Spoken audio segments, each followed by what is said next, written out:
It's really important to ask,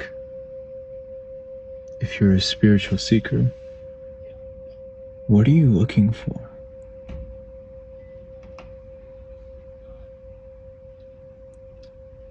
Because as long as you identify as a spiritual seeker, to be a spiritual seeker means to seek.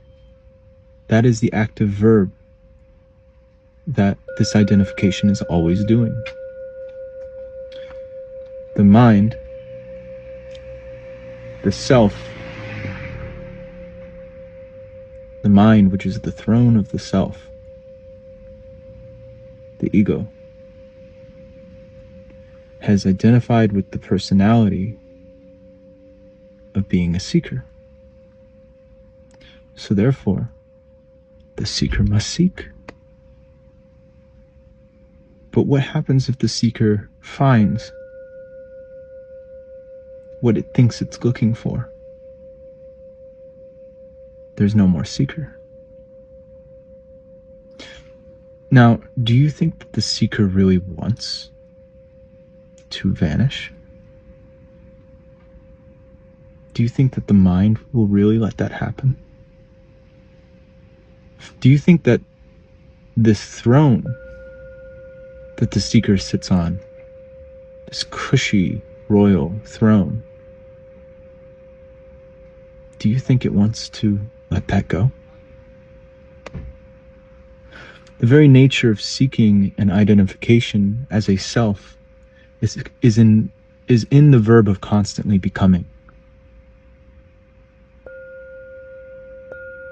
It doesn't want to reach there. Because when it reaches there,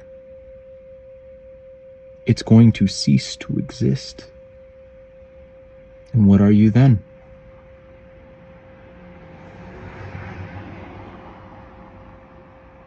Nothing.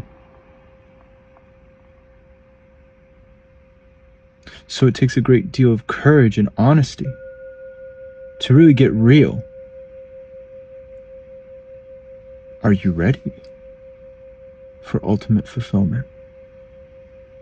Are you ready for eternal rest? Are you ready to be done? Are you ready to not be there anymore? Because to not be there anymore is actually great, but it comes at a price.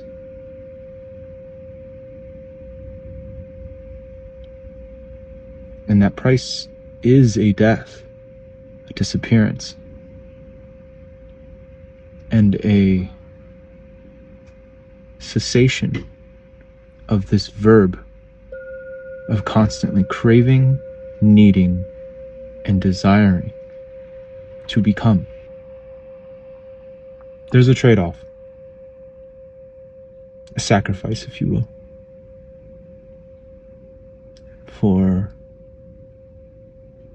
realization.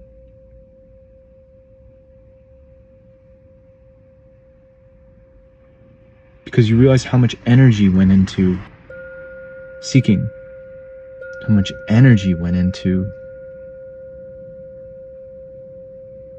identification, how much energy went into wanting to learn more and more and more. The collecting of information, knowledge, which is just for the mind. Truth realization is not a transformation of the mind. It is a seeing through the illusory nature of the mind.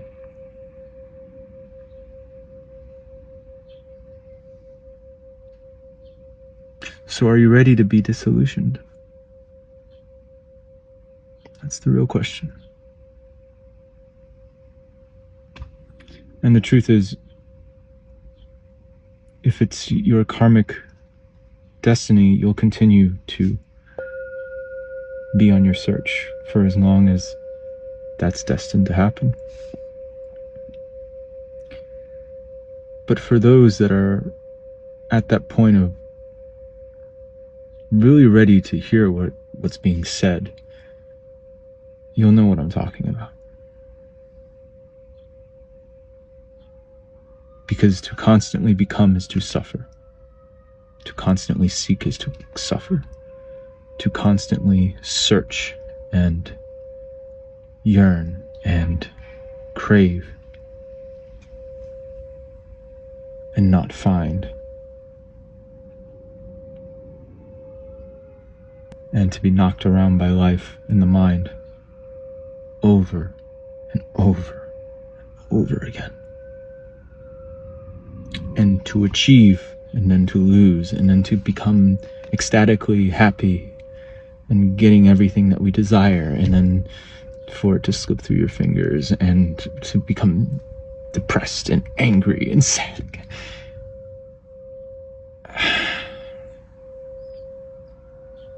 And it doesn't mean you'll never be sad again. It doesn't mean that there'll never be grief. But there's a different way, quality, impersonalness, and an honoring and a love that goes into experiencing them. So when the seeker vanishes, it's a different journey. It's more of an unfoldment than a new realm of seeking.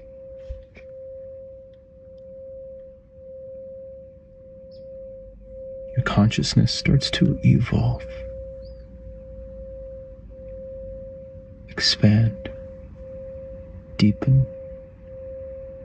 Every moment teaches you something new. But you're no longer seeking for that which you are already. What you are already is revealing more of itself to you, to itself really.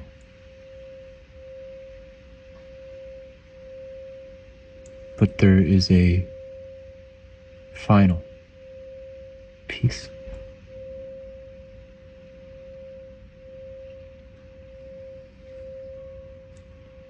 The same rest that Christ was talking about.